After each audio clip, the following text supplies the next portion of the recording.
Yo, selamat datang di channel gua. Kali ini gua akan membahas mengenai Batman. Oke, why? Kenapa? Karena ini adalah hari ulang tahun Batman. Oke, happy birthday Bruce Wayne Batman. Jadi ini adalah Happy Batman Day 19 September ya.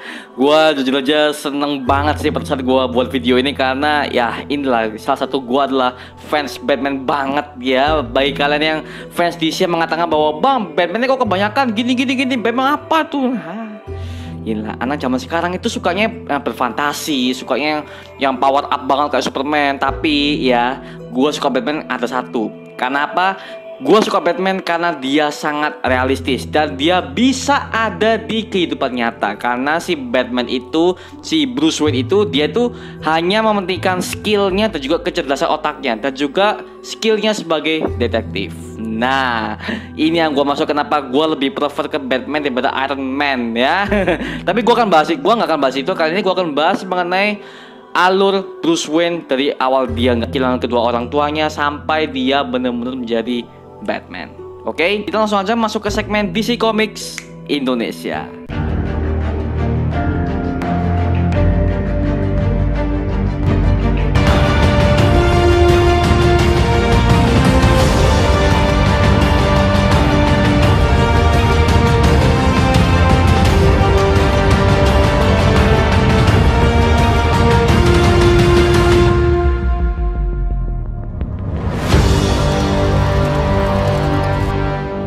Oke, jadi gua akan bahas mengenai Batman. Oke, Bruce Wayne. Gua akan ceritakan mengenai cerita di sini ya. Pertama kali Detektif Comics itu diterbitkan pada tahun 1930 dan mereka membuat hero pertama mereka untuk DC Comics alias Detektif Comics ini ya, yaitu adalah The Batman. Ya, The Dark Knight.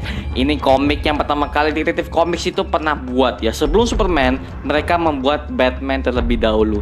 Jadi pada saat gua baca komiknya Batman yang di New 52 yang udah di reboot itu ya, itu kelamin dapat sih. Tapi komik yang lama sih jujur aja gue nggak baca. Tapi gue nonton animated seriesnya Batman The Animated Series yang Kevin Conroy dulu di tahun 1992. Nah itu gue lihat sih secara animasi sih bagus dan juga film-film itu unik-unik gitu loh. Walaupun itu hanya berbahasa animasi ya basic lah, storynya basic banget. Tapi gue bisa merasakan pada saat itu masih kecil tuh gue bisa merasakan betapa epicnya Batman. Nah kali ini gue membahas mengenai bagaimana Bruce Wayne menjalani kehidupannya dari awal itu hanya seorang yang benar-benar kaya, benar-benar playboy banget sampai akhirnya dia menjadi Batman. Oke, kita lanjut. Bruce Wayne ini dia tuh adalah anak dari kedua orang tua yang sangat-sangat kaya di kota Gotham, bahkan di seluruh Amerika mungkin. Yaitu dia tuh adalah anak dari Thomas Wayne dan juga Martha Wayne.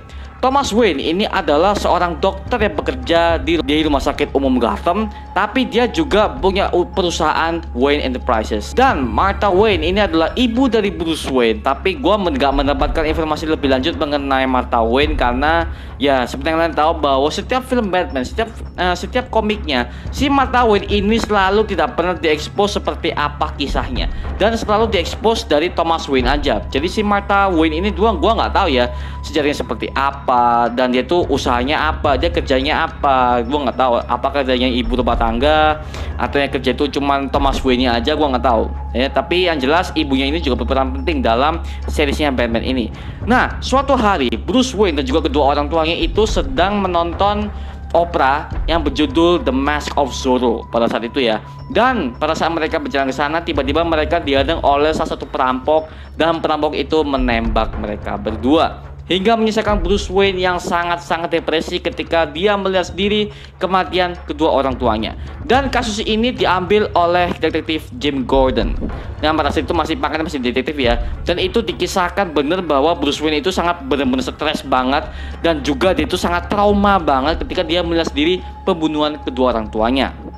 Jadi kita bisa melihat sini bahwa Bruce Wayne itu bukanlah anak yang benar-benar childhoodnya merasakan kebahagiaan banget, yaitu setelah dia mengalami peristiwa itu dia makin menjadi pendiam, dia makin menjadi mengurung diri, bahkan dia pernah hampir melukai dirinya karena dia sangat kehilangan kedua orang tuanya dan dia merasa yatim piatu setelah dia mengalami kejadian seperti itu.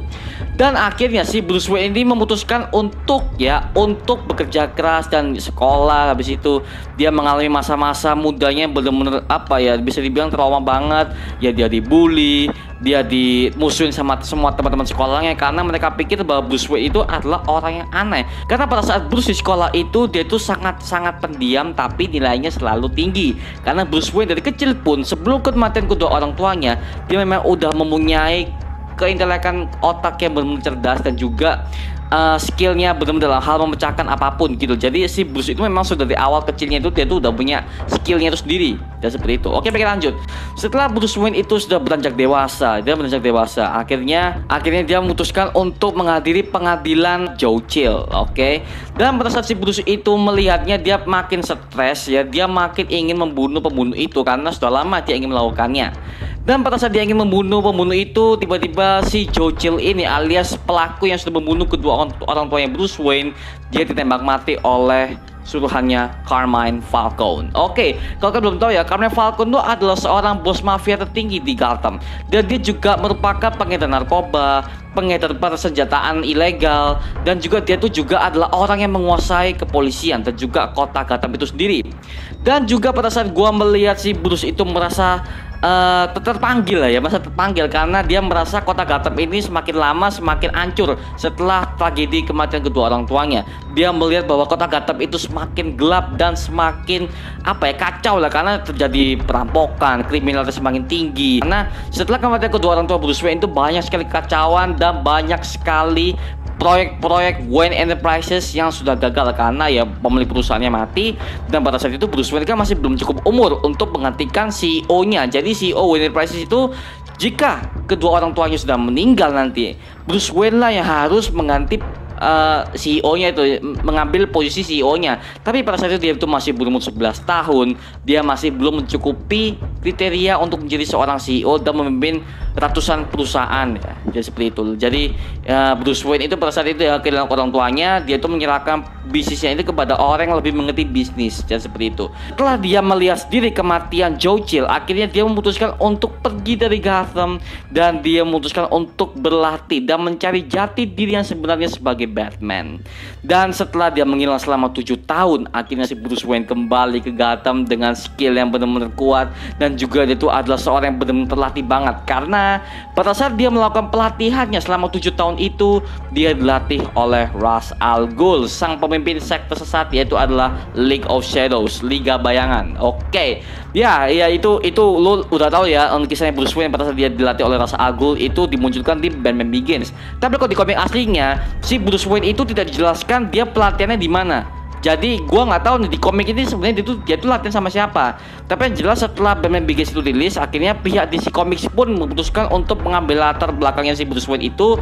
Pada saat dia menghilang, dia berlatih dengan Ra's al Ghul. Jadi seperti itu. Jadi untuk komiknya sendiri sih jujur gua nggak tahu ya dia berlatih kemana, terus apa gitu, dia perannya seperti apa itu nggak dijelaskan gitu loh. Pokoknya dia kembali Gotham sebagai Batman, udah kelar itu di komiknya. Dan pada saat dia kembali, dia melihat sekali bahwa kota Gotham semakin hancur karena semakin banyak maraknya korupsi, kriminalitasnya semakin meningkat, bahkan kepolisian pun tidak sanggup melawan mereka karena mereka disogok oleh Carmine Falcone sendiri. Karena ya yang namanya polisi korup ya, mereka butuh uang, mereka butuh segala apapun, dan ya mereka terima aja asalkan duitnya bayaran tinggi. Oke, mereka akan bungkam dan tidak akan mencampuri urusan Carmine Falcone dalam hal melakukan aktivitas kriminalnya. Setelah Bruce Wayne mengetahui hal tersebut, dia semakin terguncang dan semakin tergerak hatinya untuk menjadi seorang vigilante. Nah, dan setelah Bruce Wayne itu pulang ke Gotham, dan akhirnya dia mempunyai ide untuk membuat markasnya sendiri, yaitu adalah Batcave ya.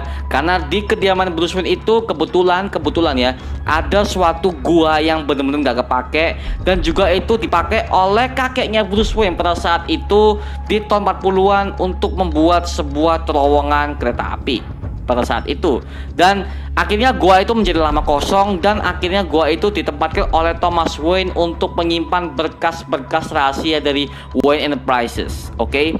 Jadi wah, itu gua lihat banget sih, dan itu direalisasikan di seriesnya Gotham season 1. Itu mereka menemukan Batcave-nya yang sudah disimpan oleh ayahnya sendiri. Oke, mari kita lanjut lah. Dan setelah dia mengetahui bahwa ayahnya mempunyai rahasia yang sangat besar, akhirnya dia memutuskan untuk membuat Batcave itu menjadi markas besarnya dia. Dan dia langsung mendapatkan ide untuk mengambil background kelawar, dan dia meminta bantuan dan dana dari Lucius Fox, karena pada saat itu Lucius Fox lah adalah orang yang memegang kontrol Wayne Enterprises setelah kematian kedua orang tuanya. Dan akhirnya setelah mereka membuat kesepakatan, akhirnya kita deal nih ya, oke, kita buat kostumnya, kita buat persenjataannya, ya bla bla bla gitu ya. Dan akhirnya tak lama kemudian mereka sudah membuat desain kostum Batman-nya. Nah, wah anjir, gua lihat pertama kalinya di Batman Begins itu, damn, karena itu semuanya realistis gitu loh. Mereka menemukan bahan-bahan IT, bahan-bahan kostum-kostum pertempuran itu yang ada di departemennya Fox, oke? Dan mereka memanfaatkan itu sebagai kostum untuk membuat kostumnya Batman. Wow, anjir, itu gila banget sih pas gua lihat, damn. Dan ketika Batman ini beraksi pertama kali, sangat-sangat pertama kali, Batman Year One banget ya, itu dia tidak pakai Batmobile dulu. Jadi dia kalau berkeliling kota dia harus pakai grapple gun. Grapple gun itu adalah pistol yang bisa menembakkan tali pancer gitu ya, tali pancer gitu, dan dia itu langsung berayun ke kota ya, kayak Spider-Man, cuman dia pakai pistol ini ya. Dan situ Batman itu dikenal sangat-sangat misterius, dan dia dianggap sebagai vigilante karena kelakuannya terhadap hukum itu nggak jelas gitu. Jadi si Batman ini beraksi tanpa menaati hukum di Amerika Serikat. Akhirnya si Jim Gordon itu terpaksa dia disuruh oleh komisarisnya untuk memburu Batman. Nah, akhirnya setelah tak lama kemudian, ketika si Jim Gordon mengetahui bahwa niat Batman sebenarnya adalah untuk membantu, jadi dia berusaha untuk mendapatkan semua informasi-informasi dari Batman untuk menangkap para kriminalitas yang ada di Gotham. Akhirnya si Jim Gordon dan Batman ini bekerja sama secara diam-diam tanpa diketahui oleh pihak manapun. Oke, bahkan si Jim Gordon itu pernah pada saat dia kepek ya, dia ketahuan bahwa dia kerja sama Batman. Akhirnya si komisaris ini mengancam dia untuk mencabut pekerjaannya sebagai detektif. Tapi si Bruce Wayne ini nggak kehilangan akal, dan dia memutuskan untuk menyebarkan aib dari komisaris ini dan menyebarkannya kepada publik. Karena komisaris Loeb ya, namanya komisaris James Loeb, yang gua nggak tahu ya, gua lupa, pokoknya namanya Loeb. Komisaris Loeb ini adalah komisaris yang benar-benar kotor banget, karena dia udah bekerja sama dengan Carmine Falcone, dan juga bos mafia yang satunya lagi adalah saingannya Carmine Falcone, yaitu adalah Salvatore Maroni. Si komisaris ini dia tuh sudah bekerja sama dengan dua orang mafia, dan dia menerima semua uang yang mereka bayar untuk keperluannya pribadi. Jadi semua kepolisian yang bekerja di GCPD, Gotham City Police Department ini merasa gajinya terlalu kecil ya, karena uangnya udah dikorupsi sama si komisarisnya kok, anjir. Jadi ya gila banget, telek lah.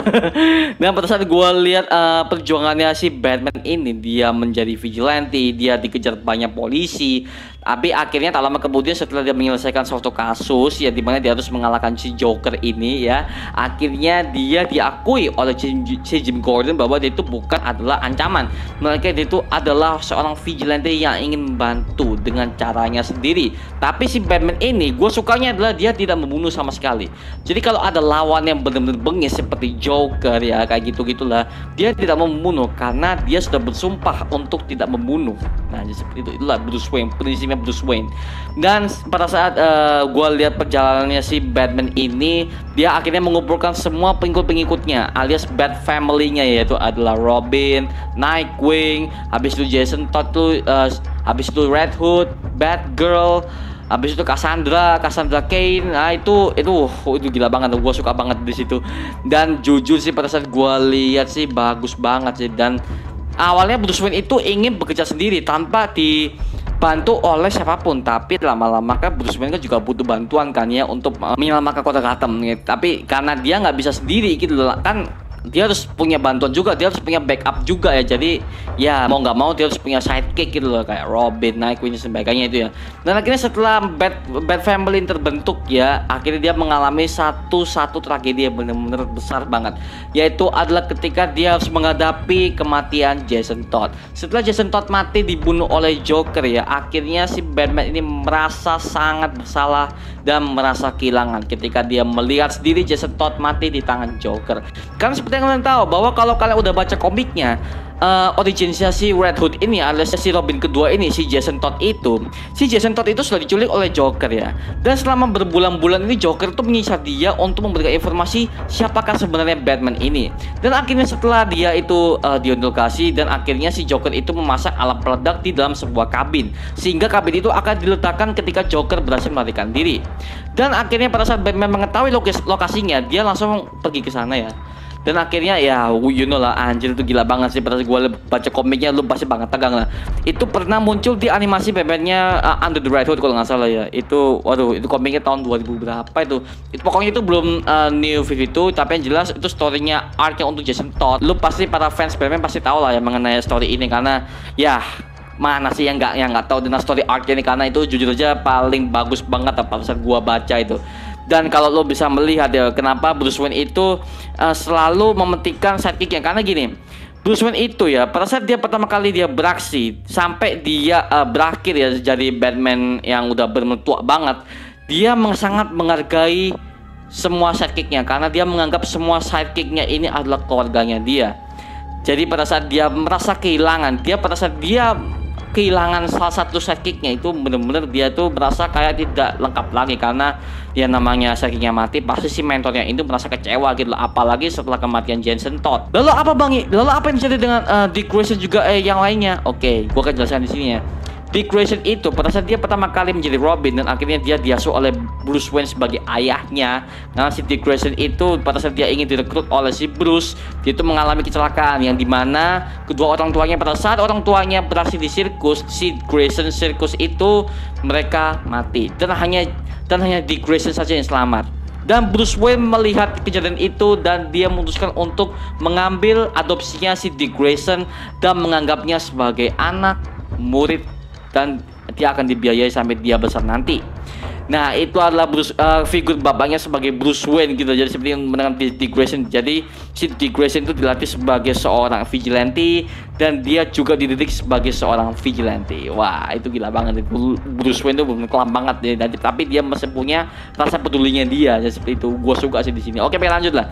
Dan akhirnya itu gue selama pertarungannya Batman dan juga Joker di sini ya, itu gua nggak dapat banget kisah di mana Batman mati, karena selama Joker ingin membunuh Batman, dia selalu gagal. Nah, tapi si Joker itu juga niatnya sebenarnya nggak mau membunuh Batman sih, karena sebenarnya Joker itu kalau nggak ada Batman, kejahatan di kota Gotham akan semakin hampa maksudnya. Jadi dia kalau nggak ada Batman, dia nggak akan mau mengacaukan kota Gotham itu, karena dia alasannya dia ingin mengacaukan kota Gotham setelah masa-masanya itu. Karena Batman sebenarnya kalau nggak ada Batman dia nggak mau beraksi. Nah, inilah alasan Joker tuh gue paling suka. Dia niatnya tuh karena aneh, karena dia itulah sebagai orang psikopat gitu loh, orang sosiopat banget loh. Nah, itulah kenapa gue mengsamai Batman dan Joker itu, mereka tuh lah villain yang bener-bener apa ya, mereka tuh adalah pasangan hero dan villain yang waduh gila banget, kayak contohnya Superman dan Lex Luthor. Tapi untuk segi pertarungan epicnya sih Batman dan Joker sih, karena Joker itu juga walaupun dia psikotik banget, tapi dia juga cerdas ya. Waduh, makanya itu Joker tuh kalau setiap kali Batman mencekik Joker atau setiap kali Batman ingin membunuh Joker, si Joker ini malah mengancam keluarganya, malah mengancam akan Xbox-nya gitu loh. Nah, seperti itu. Waduh, itu benar-benar gila banget. Itulah membuat sampai sekarang itulah yang membuat Joker yang menjadi villain utama Batman. Oke.